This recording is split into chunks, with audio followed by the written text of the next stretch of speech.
Eso es, sí. Muy bien. Le comentaba a Joaquín que bueno, he tenido una reunión previa con él, ¿no? Que veía la necesidad de contar cuáles eran la trayectoria de los autores, ¿no?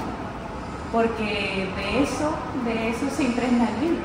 Sin duda, una escritura no puede desligarse de lo que el autor en sí es, siente, cree, ha vivido, ha experimentado y desea, ¿no? Entonces, es cierto que yo tengo acceso al currículum de Joaquín porque he compartido con él alguna experiencia y tenemos retos compartidos también, pero sin embargo a la compañera Andrea no la conozco lo suficiente aún. Entonces creo que lo mejor es que ellos mismos se presenten y considero que las personas que suelen entender la pedagogía desde una manera muy alternativa, pues son personas con una gran humildad y yo le agradecería que esa humildad o modestia la dejaran un poco de lado en este momento y pudieran compartir realmente pues eso, su profesionalidad, para que entendamos con qué personas estamos aquí y nos sintamos muy privilegiados de que puedan compartir con nosotros su libro. Por favor, Andrea, comienza si eres tan amable. De acuerdo. Bueno, pues un honor a todos. Yo soy Andrea Perales Fernández de Gamboa. Como decía Joaquín, soy profesora en el Departamento de Didáctica de la Lengua y la Literatura de la Universidad del País Vasco, del campus de Álava. Y bueno, pues pensando en lo que comentaba la compañera, ¿no? Sobre mi trayectoria y un poco qué me ha llevado aquí, y sabiendo que sois alumnado del grado de lingüística, si no me equivoco, del grado de filología. Estudios inglés, mira, pues soy filóloga inglesa de formación. Yo estudié la carrera de filología y bueno, si bien empecé con la intención de ser profesora de inglés en secundaria y he podido serlo durante varios años y también muchos años en academias preparando a la gente para los exámenes de Cambridge y así, pues la vida, un Erasmus me llevó a Colorado y me cambió la vida y me llevó a hacer un doctorado en literatura. Yo en sí soy doctora en lenguas modernas y literaturas, pero me especialicé en estudios culturales y en literatura. Y bueno, hice el doctorado en Estados Unidos. Mucha de mi trayectoria bueno, hasta que volví en 2017 ha sido en Estados Unidos. Y yo ya estando ahí, pese a que mi área era la literatura, pues me ha tocado convivir con minorías étnicas cuyas lenguas, cuyas formas de hablar, etcétera, pues han sido discriminadas, han supuesto no tener acceso a la universidad, que no se consideren aptas para la academia. Y eso siempre me generaba disonancias, ¿no? Y luego, además, al dedicarme a los estudios latinoamericanos, porque me especialicé en hispánicas en Estados Unidos, pues claro, qué voz más silenciada que la de Latinoamérica, ¿no? Para muchísimas cosas.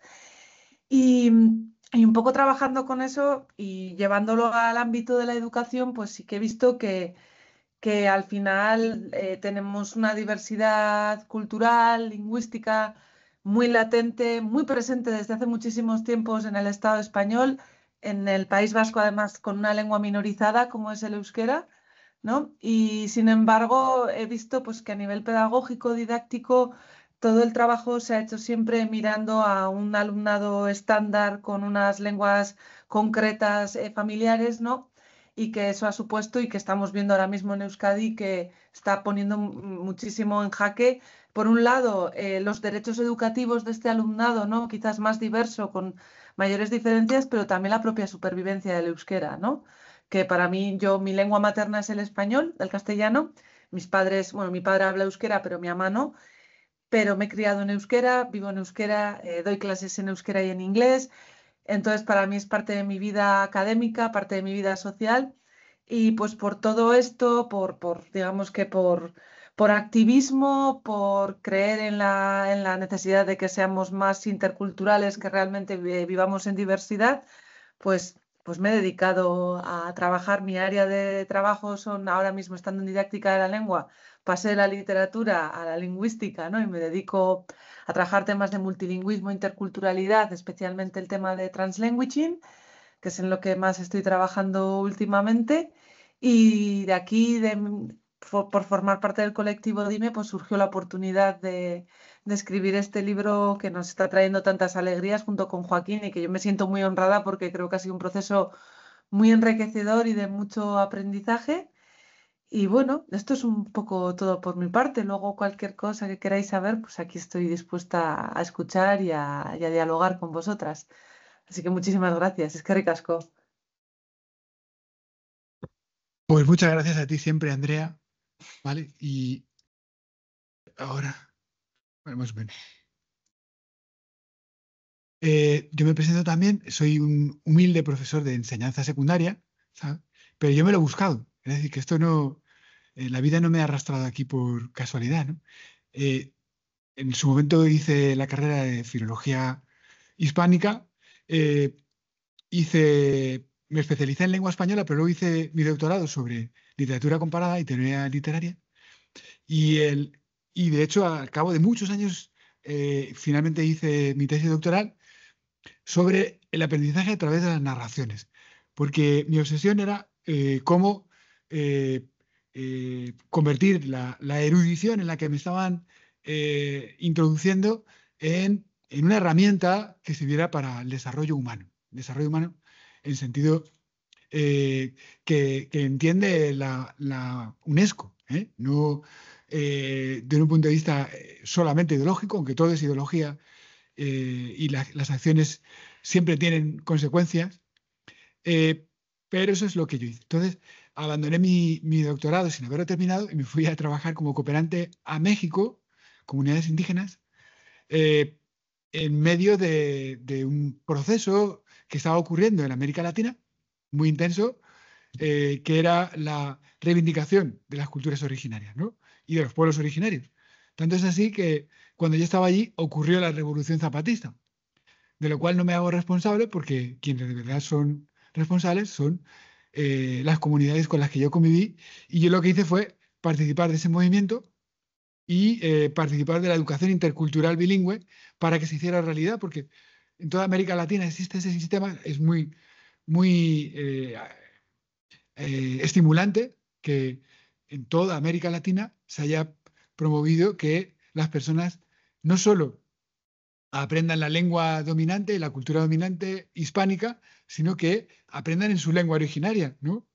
Pero la educación intercultural, para que sea tal, necesita una ecuación, ¿no? Una ecuación, aunque seamos de letras, sabemos que eh, iguala los dos términos en un lado, lado izquierdo y el lado derecho, pues tienen que ser iguales, porque si no, no funciona como ecuación.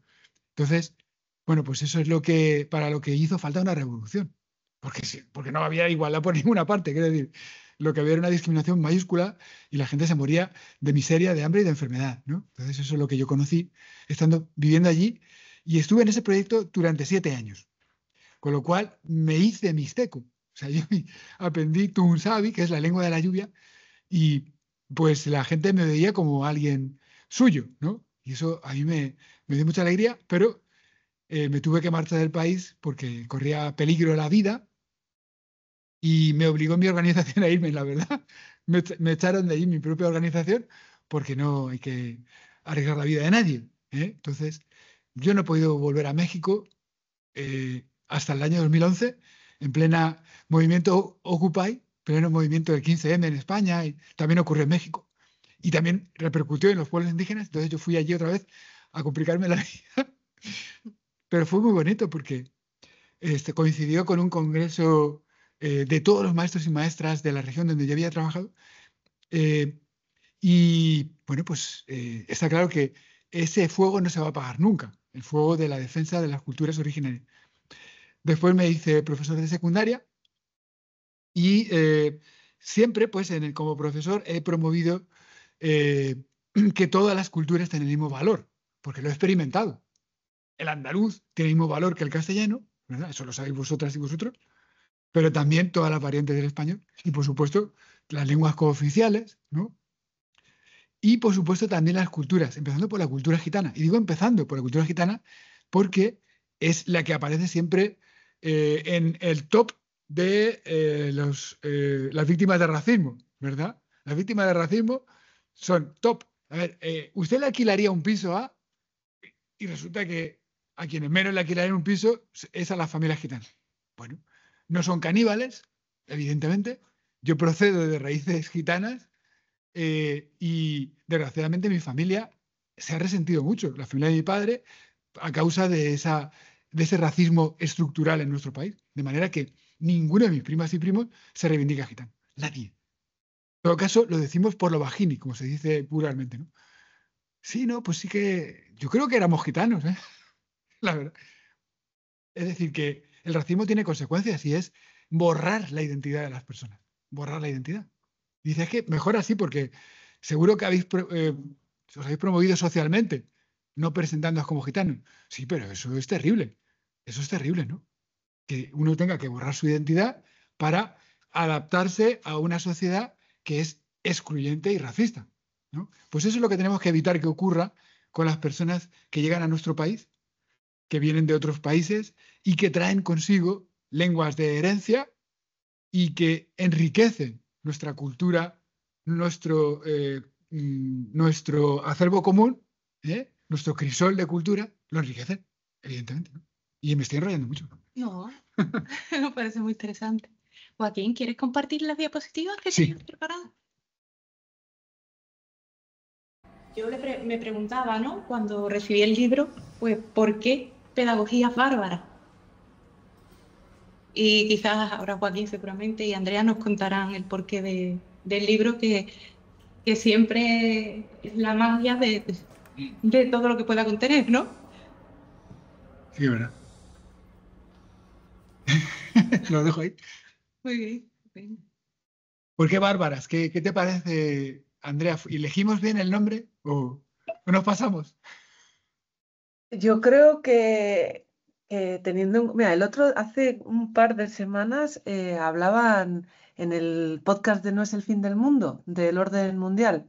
Se juntaron con las chicas de Punzadas e hicieron una sesión súper interesante sobre el concepto de bárbaro y civilización, ¿no? Mira, yo también. Sí, me pareció súper acertado porque, claro, etimológicamente, si atendemos a lo que es la palabra bárbara, no es siempre lo desconocido, lo extraño, lo no aceptado. Y creo que en estos tiempos de tanta reacción adversa, ultraconservadora, ¿no? De volver a la tradición, volver a la raíz, lo estamos viviendo en lo que es la pedagogía y en lo que es la enseñanza en general, ¿no? Entonces, para mí es muy acertado, muy necesario, es una respuesta a otro libro que se escribió en su momento, pero yo creo que las pedagogías bárbaras, eso es escuela o barbarie, ¿no? O sea, ¿qué es bárbaro? ¿Quién es el bárbaro? El bárbaro siempre es aquel que nos incomoda, yo creo, ¿no? Aquel que no se ajusta a lo que entendemos nosotros, ¿no? Si vamos a la otredad, etcétera. Entonces, para mí es necesario, creo que las pedagogías bárbaras, creo que hay que deshacer un poco sin valor, o sea, que decir, no hay que despreciar lo que ha aportado la educación hasta hoy día, pero sí que creo que tenemos que entender que tenemos que seguir en una renovación pedagógica constante en la que nosotros como maestros, como enseñantes y como educadores tenemos que adaptarnos a lo que viene y a lo que tenemos. Y eso es incómodo. Entonces, hay que educar para todos y todas, y eso quizás para algunos supone acogerse a la barbarie, ¿no? Así que, efectivamente, si el título era Entre el neoliberalismo salvaje y el delirio de la izquierda, pues yo sería parte de la izquierda delirante, según esa perspectiva. Es interesante leer todo lo que escriben personas cultas, estas personas lo son, pero la cuestión es que ha creado, yo como ya os he comentado, participé del movimiento 15M, que fue internacional, ocurrió en los países árabes, ocurrió en Estados Unidos, ocurrió en España, de una manera que llamábamos la Spanish Revolution, ¿no? Eso es lo que decíamos que estaba ocurriendo. Pero luego se dividió en muchas pequeñas familias, ¿no? Que no dejan de ser familias, está bien. Pero una de ellas era esta, ¿no? La que decía, cuidado, que os estáis pasando con la renovación pedagógica. Cuidado, que estáis perdiendo los fundamentos, que es la ilustración europea, la ilustración occidental. Y efectivamente tienen razón. Es que nos estamos pasando. nos estamos pasando al lado de los bárbaros. Y de ahí que se llame pedagogías bárbaras. Es decir, cuidado, porque la Ilustración europea ha provocado muchas víctimas. La Ilustración europea no es un movimiento incólume de palomitas. Ha provocado muchas víctimas. De hecho, los más críticos han sido las propias personas ilustradas. Por ejemplo, Adorno, que escribió un libro que se llama Dialéctica de la Ilustración, después del Holocausto. Claro, hubo mucha gente ilustrada que participó del nazismo. Y empezando por la Revolución Francesa, ¿no? Si habéis visto la película Napoleón, denostada, porque se supone que no refleja bien el personaje de Napoleón, pero al menos lo que representa es lo sanguinario que era, ¿no? Efectivamente, ¿no? Es decir, queda bien representado. Es decir, que el otro lado tiene algo que descubrirnos. El otro lado son todas las culturas colonizadas durante 3 siglos, y en el caso de España durante 5 siglos. Así que eso es lo que hemos descubierto Andrea y yo. Andrea lo ha hecho en su propia tierra, su propio territorio, ¿no? Y también en Estados Unidos. De eso hablará ella. Pero yo lo he descubierto conviviendo, por ejemplo, en mi familia, la familia de mi padre, ya digo que es de raíces gitanas, la familia de mi madre es valenciana. Pero mi madre nunca habló valenciano en su vida. Es más, ella escuchaba televisión en valenciano y en catalán. Yo procedo de la zona de Alicante, pero nunca habló valenciano. No podía. Es que no podía. Y no podía porque lo habían reprimido de tal manera durante toda la etapa de la dictadura que no le salía. ¿Entendéis? Es brutal, ¿eh? Es brutal. Os he hablado de la represión contra las culturas gitanas, pues ahora también contra las otras culturas de nuestro país. Y lo mismo pasa con el andaluz. Yo cuando era bastante más joven, cuando llegué aquí a Sevilla, os aseguro que me encontré una enorme variedad, riqueza lexicológica, pero también expresiva, que se manifestaba sin remilgos, se manifestaba sin reparos, ¿no? Por ejemplo, yo convivía en un piso con chicas de Lebrija que ceceaban y se sentían orgullosas de cecear. Eso todavía ocurre, ¿verdad? Pero ha habido una represión evidente a través del propio sistema educativo, de mucha gente que hemos venido de otras comunidades autónomas a decir, no, así no se habla del español. ¿Sí o no? Gente que dice, no, así no se habla el español. Usted tiene que aprender lo que yo hablo, no lo que usted sabe. ¿Qué es lo bárbaro? ¿Quién se comporta de manera bárbara? ¿Entendéis? El que reprime y ahoga la alteridad de las otras personas, la diversidad, o quienes viven en esa diversidad. En el libro siempre se habla del apostar por una educación liberadora, ¿no? La importancia de promover la justicia social, la importancia de una pedagogía basada en la ética del cuidado. Si nos podéis compartir un poco sobre ese concepto de la ética del cuidado. Pues sí. Por favor, Andrea. Bueno, yo personalmente creo que Joaquín es mucho más docto en esto que yo, pero yo creo que es pasar por la base de entender que somos interdependientes, ¿no? Y muchas veces la ética del cuidado es cuidar al más vulnerable, que serían nuestros niños y niñas, ¿no? Que tenemos y nuestro alumnado en general, pero también es esa interrelacionalidad entre nosotros, ¿no? Entre el profesorado, cómo nos cuidamos, qué relaciones tenemos, ¿no? Si no hay, o sea, como decía la diapositiva, si no hay justicia, no hay cuidado. Es decir, si no respetamos los derechos más fundamentales del alumnado, que puede ser el derecho a expresarse en su lengua familiar o en su lengua de herencia, no hay cuidado. Y esto, por ejemplo, nosotros lo vemos en los grados de infantil, nuestro alumnado muchas veces les comentamos, ¿no? La importancia de que por encima de la educación y la alfabetización en euskera está el bienestar del alumnado. Y esto se aplica a infantil, ¿no? Pero que digamos que es como esa etapa más sensible, pero también se aplica a primaria y se aplica a secundaria. O sea, yo quiero que mi alumno se sienta cuidado, que se sienta en un entorno de confianza. Y de la misma forma, creo que el cuidado también puede ser recíproco, es decir, cuando tú cuidas, te cuidan. Entonces, tenemos que generar esos espacios de cuidado y de interdependencia, ¿no? Somos animales sociales, somos animales vulnerables y tiene que haber espacio para ese cuidado y esa vulnerabilidad en el entorno escolar. Y creo que cada vez es más bien lo contrario. O sea, cada vez me da la sensación a veces que, volviendo al tema de la barbarie, parece que estamos en una época medieval en la que el profesorado hoy día está con el escudo y con la espada en alto, el alumnado es el enemigo a batir, las familias son el alumnado también del enemigo a batir, cuando en realidad deberíamos de convivir de una forma mucho más pacífica y cuidadosa, sobre todo. Pues sí. ¿Y vosotras qué pensáis? Es decir, ¿habéis oído alguna vez hablar de cuidado en el ámbito educativo? ¿O es la primera vez que lo planteáis? Sin embargo, evidentemente la educación, igual que dentro del estado del bienestar, los estados del bienestar, la educación junto con la salud son esferas del cuidado y se han configurado así desde hace siglos, y por eso nosotros reivindicamos el legado de las maestras que han fundado la educación pública, ¿eh? Porque el sistema educativo nació siendo dual.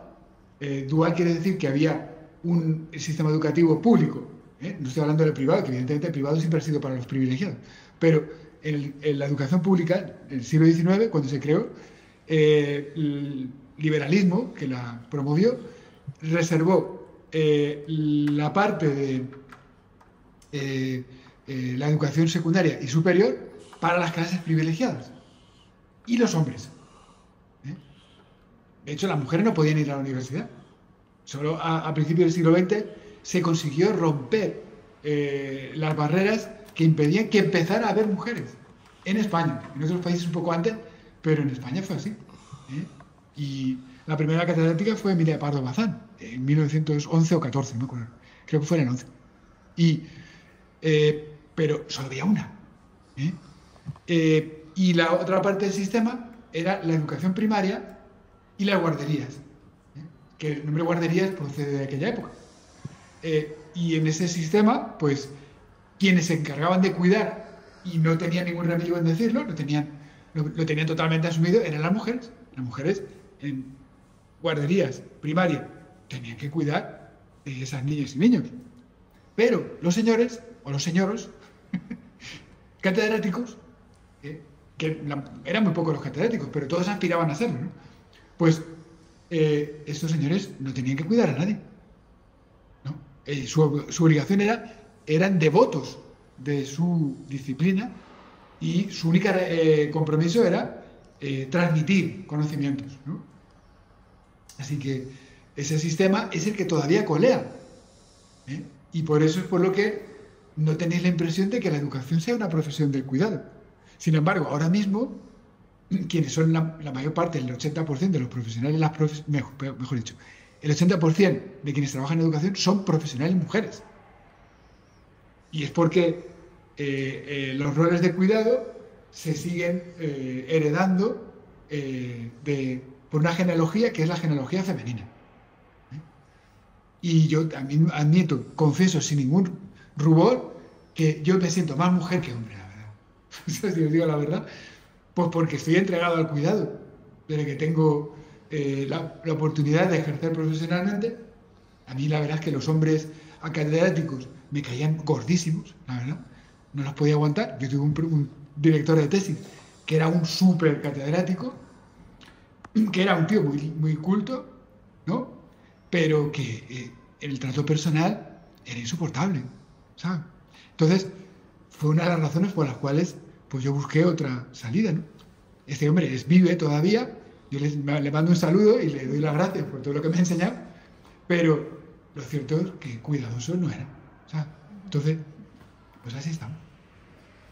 A mí me gustaría resaltar un breve texto del libro que nos ayude a pensar y a compartir. Dice así, las brujas que nos enseñan son las mujeres maldecidas por atreverse a educar en la rebeldía, igualdad, libertad y sororidad, y en el cuidado, por encima del poder y del dinero. ¿Qué pensáis de esto, estas palabras?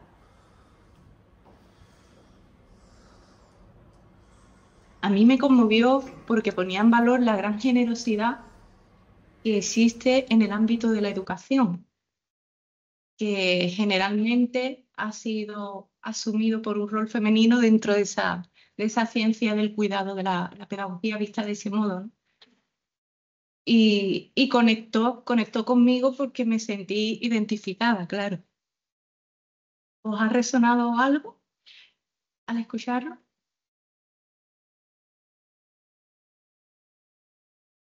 Sonado entre Chicago,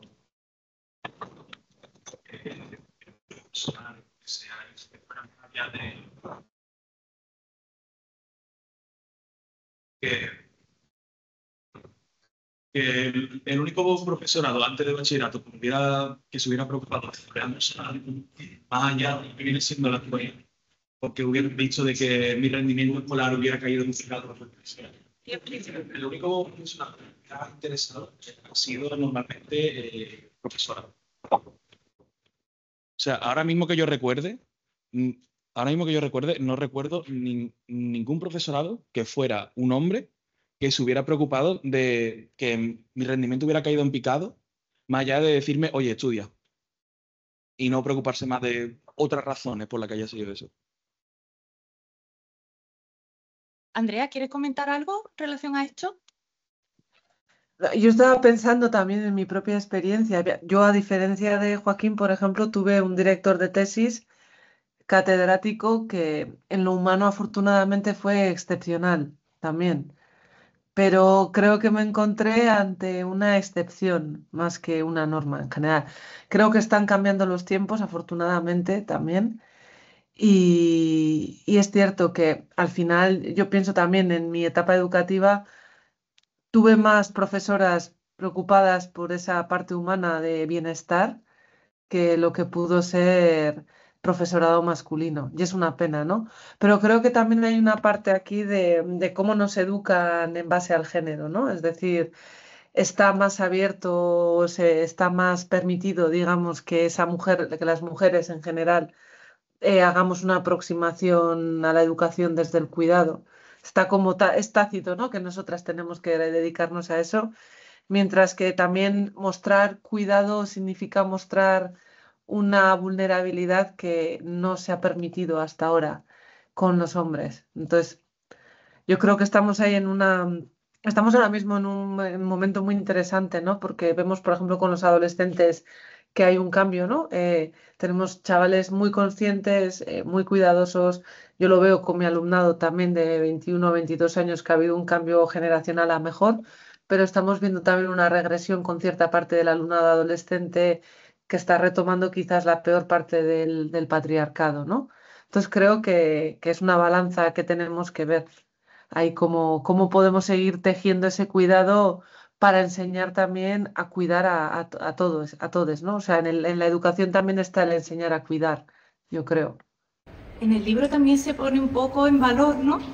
Cómo la pedagogía, más que haber sido usada, aunque ha sido usada digamos, en el ámbito más estricto o como una herramienta de cuidado en ocasiones, pero en múltiples ocasiones, mucho o quizás más sonoras, quizás no es que sean más, pero sí más sonoras, como suele ocurrir con las cuestiones que son no tan positivas, ha sido utilizada como una herramienta de hegemonía, ¿no?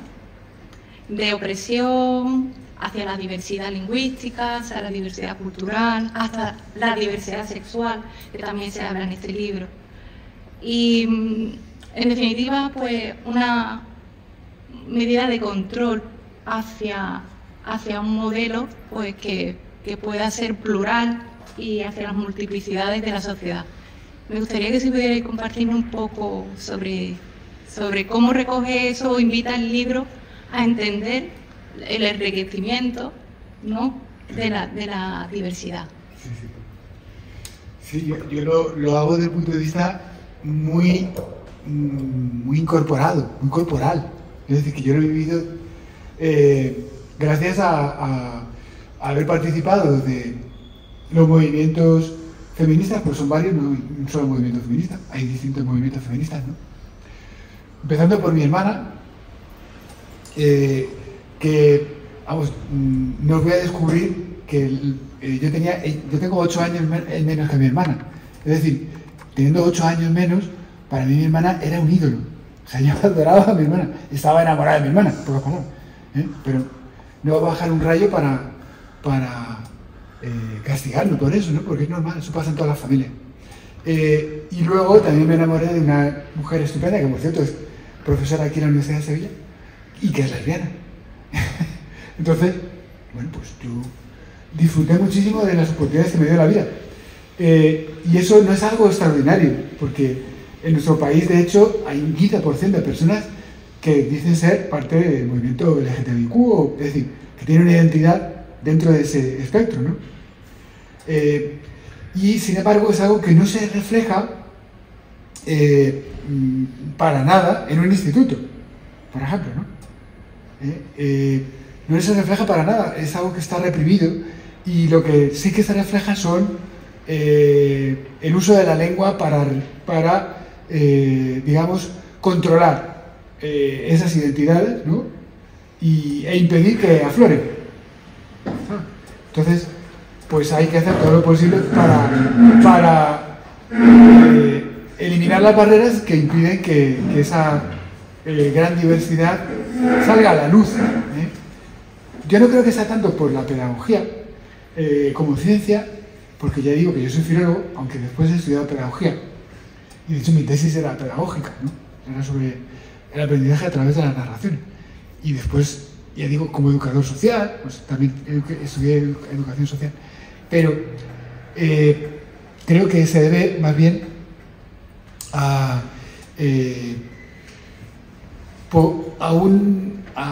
un predominio de prototipos que en realidad son estereotipos, ¿no?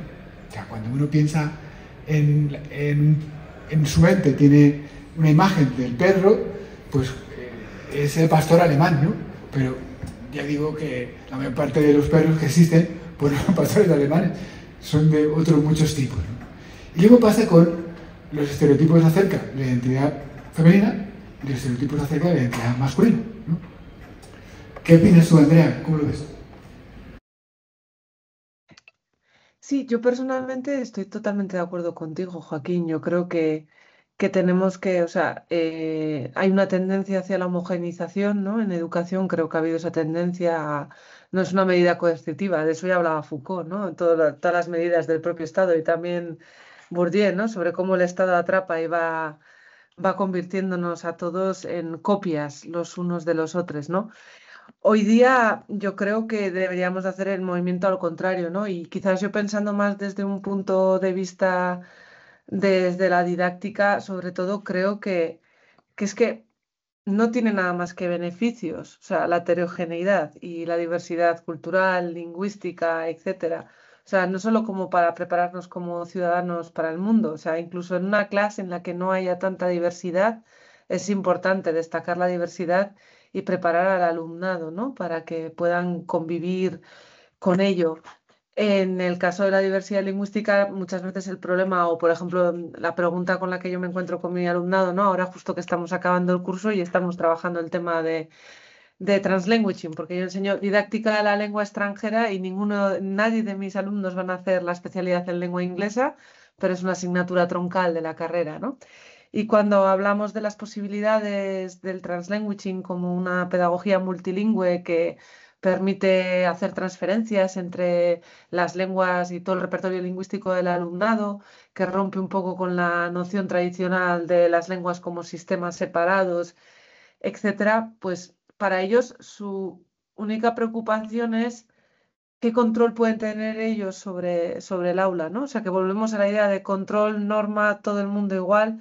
Es como, pero tengo que saberme todas las lenguas que habla el alumnado, pero tengo que controlar todo. Es como, hay una necesidad de homogenización, control, etcétera, que creo que lo que hace es más daño que bien. O sea, creo que me estoy liando un poco yo misma con lo que estoy explicando, pero no sé si estáis entendiendo lo que quiero decir. Espero que se entienda.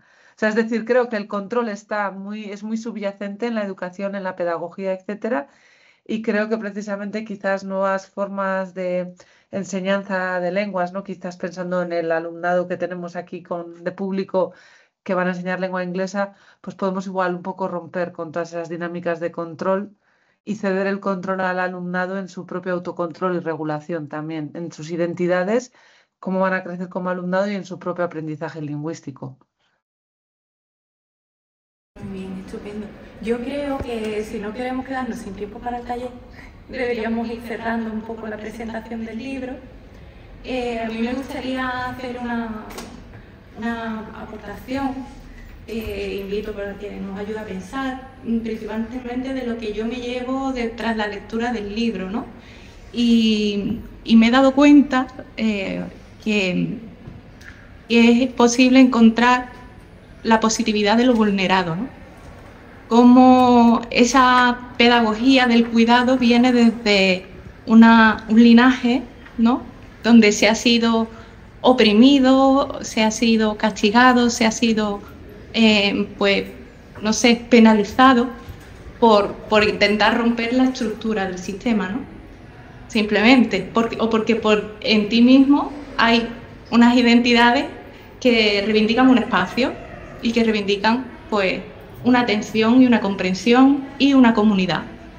Entonces, en ese sentido, me querían dejar consciente eso, ¿no? Como el pedagogo, que es sabedor de que ha padecido una opresión por parte del sistema, pues encuentra esa forma de intentar expresar su naturaleza y busca ese camino liberador para otras personas, ¿no?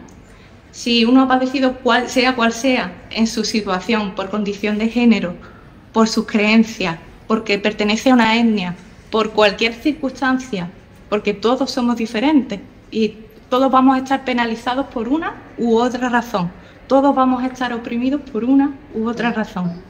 Y en esa diversidad y reivindicación de tu propia identidad puedes llegar a tener, pues, una sensibilidad especial que va mucho más allá de la empatía, que no implica solamente el ponerse en el lugar del otro o entender cómo podrá estar, ¿no? Si tú ya sabes, en esencia, también cómo se puede encontrar esa persona desde tu propia piel, ¿no?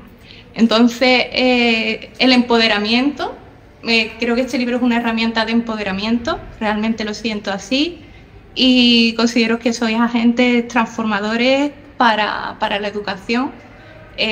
Recomiendo a todos vosotros que habéis llevado vuestras propuestas a los centros que ahora podamos rescatar esa idea que inicié, ¿no? Después de escuchar o después de activar, porque cuando uno escucha activa al final su experiencia, si podemos trasladar esto a nuestra sabiduría particular en algo muy concreto y ver una luz que antes no veíamos. Y bueno, no sé si queréis vosotros, modo de cierre, decir algo. Yo agradecer mucho la oportunidad de haber estado aquí compartiendo con vosotros este momento de vuestra presentación del libro, que sé que es algo muy importante por la gran trayectoria que tenéis y también por lo que desprendo de vosotros como buenas personas que os siento. Y bueno, si queréis cerrar con alguna conclusión, aporte o algo que pueda hacer pensar a los chicos y que puedan conectarlo un poco con sus realidades, sería estupendo. Pues, por favor, Andrea, ¿eres tan amable? Sí, bueno, agradeceros a vosotros la oportunidad de estar hoy en la presentación del libro. También decir que me parece maravilloso que en un grado de estudios ingleses haya lugar para una asignatura de didáctica, porque eso es algo que, por ejemplo, en la Universidad del País Vasco no tenemos y que para mí me parece que sería algo súper necesario, ¿no? Teniendo en cuenta que la mayoría de vosotros vais a ser profesores de secundaria a futuro. Y yo lo único decir que, claro, si pensamos en esta transformación ¿no? Yo me acuerdo mucho siempre de, ahí está, no sé si habréis leído en la carrera a Audre Lorde, la feminista negra lesbiana, y ella decía, ¿no? Que las herramientas del amo nunca desmantelarán su casa. Entonces, si queremos transformar, quizás hay que romper con las herramientas que hemos tenido, podemos usarlas, pero tenemos que reconfigurarlas y repensar, ¿no? Cómo funciona. Entonces, pues esto es una invitación a través del libro, a través de vuestras propias experiencias pedagógicas, un poco para que podáis imaginar y ayudar a construir esta escuela del presente y del futuro. Así que es que ricasco guzti hoy. Gracias. Pues muchas gracias a ti, Andrea. Yo os invito a revisar, ¿no? Lo que ya sabéis, porque sois personas que ya habéis estudiado, pero vais a tener oportunidad de seguir haciéndolo, ¿no? Hasta concluir vuestros estudios. No hay todavía aquí en Sevilla una asignatura de didáctica de la lengua y la literatura en el grado de filología inglesa. No, es porque nos ha cedido la profesora de Lingüística General, María Victoria Camacho, nos ha cedido su espacio, ¿no? Para que pudiéramos compartirlo con sus estudiantes, ¿no? De acuerdo, de acuerdo. Es que para mí es algo tan necesario que haya asignaturas de didáctica también en los grados de estudios ingleses. Pero bueno, esta es una conversación diferente también.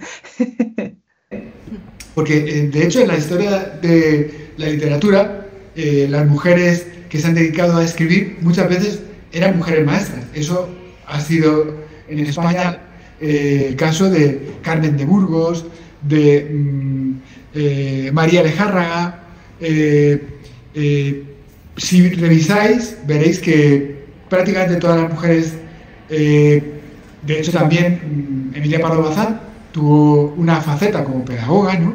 Entonces, casi todas las mujeres que han aportado a las culturas hispánicas en América Latina y en España, de la segunda mitad del 19 hasta la Guerra Civil, en nuestro caso, y también después, como resistentes al franquismo, eran mujeres, muchas mujeres escritoras eran maestras. Y bueno, pues aportaban una visión crítica, paradójica y sin duda mucho más abierta a la diversidad que los hombres, ¿no?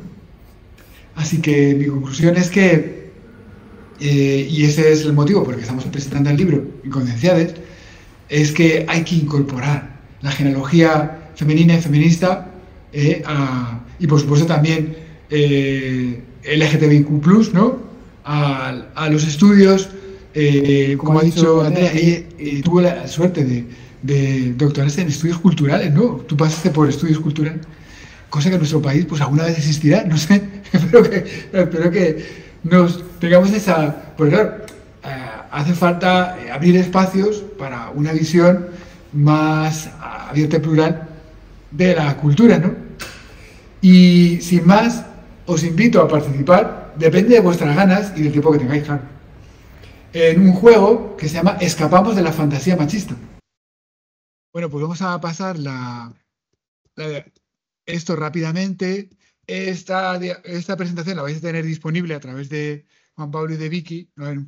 Aquí están enlazados los recursos, que no es un libro teórico, por tanto, sino un libro que parte inductivamente de la experiencia en las aulas para elaborar, eso sí, una teoría pedagógica.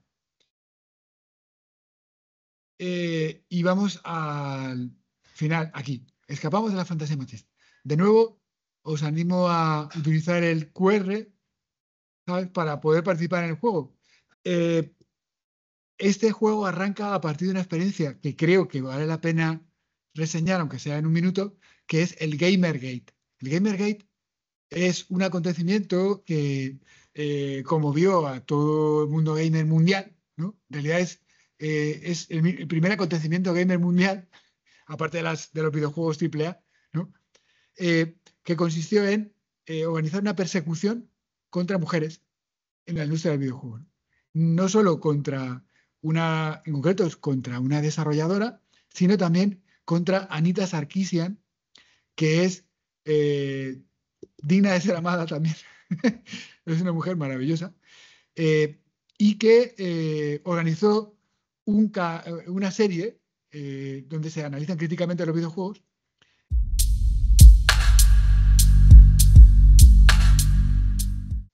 Y yo me he basado en ese análisis para elaborar se llamaba Tropes versus Women in Video Game, ¿no?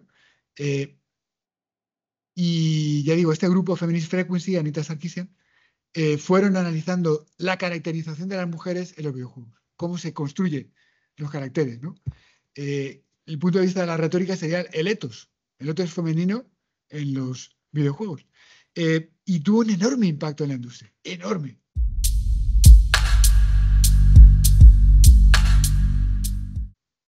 Aunque si luego vais a las visualizaciones de la serie, pues no es tanto. O sea, quiere decir, ha tenido unos cuantos millones, pero no tanto.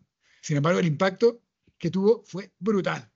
Y de hecho, ha cambiado la caracterización de las mujeres en los videojuegos, por lo menos durante una década, porque ocurre que hay una permanente inercia que vuelve otra vez a implantar estereotipos machistas, ¿no? Pasa en Cyberpunk. Si habéis visto Cyberpunk, pues hay estereotipos machistas, ¿no? En Cyberpunk.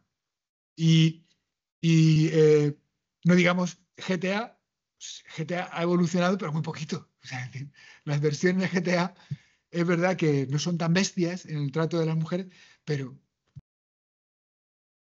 todavía huele, ¿no? Entonces, jugar este videojuego es muy interesante en el aula. Es un videojuego, se llama Escapamos de la fantasía machista. Es interesante en el aula porque en dos partes, se organiza en dos partes. Primero empieza analizando cómo se construyen los personajes secundarios de mujeres, ¿no? Y luego cómo se construyen los personajes de mujeres protagonistas. Entonces la primera parte se refiere a los secundarios, la segunda parte se refiere a las mujeres protagonistas. En el caso de los secundarios, todos los roles que sitúan a la mujer en un segundo plano, ayudante en todos los ámbitos, ¿no? Por ejemplo, en un videojuego muy reciente que es Indiana Jones, ¿no? Pues se sigue utilizando los personajes femeninos como la chica acompañante, de Indiana Jones, ¿no? Dice, bueno, pues ya podrían haber evolucionado más, ¿no? Se supone que ya son conscientes. Y en la segunda parte, ya digo, trata sobre los personajes femeninos protagonistas que están enormemente sexualizados y en el caso de que sean personajes femeninos de chicas de otras culturas, más todavía, y encima con muchos componentes de demonización, de visión negativa de esas culturas, ¿no? Visión negativa de las culturas exóticas, ¿no?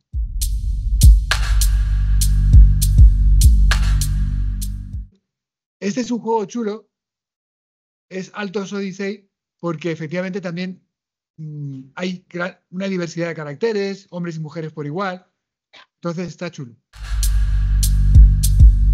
Y en el juego, en la primera parte, se recorre en un panorama cómo viven las mujeres en distintas regiones del planeta. En las culturas del Círculo Polar, en las culturas del sureste asiático, en las culturas originarias en América, para que nos demos cuenta de que no es cierto que esto sea universal, que es que las mujeres en otras culturas tienen mucho más protagonismo y además tienen una manera de vivir su género distinta al estereotipo occidental, ¿no? A los estereotipos occidentales. Entonces, pues de eso trata el juego, de un punto de vista irónico, humorístico. Como veis, ahí hay estas partes, también en el Sáhara, ¿no? En parte ha sido un motivo estético decir que las mujeres en el Sáhara eran todavía más protagonistas, ¿no? Y que eran los hombres los que tenían que decorarse para ganar la atracción de las mujeres, ¿no? Esto va acompañado, que lo sepáis, de un soporte, porque, como veis, cada pregunta tiene chicha, es decir, da para el comentario, el debate. Entonces, este recurso ofrece muchos contenidos vinculados al juego para poder tratarlo con el alumnado, ¿no? O sea que cuando yo lo utilizo en mis clases, me tiro 3 semanas para jugar. O sea, no es solo vamos a jugar y ya está, ¿no? Sino que trabajamos esos contenidos y puesto que son interesantes para las chicas y los chicos porque sienten que forman parte de su acervo cultural.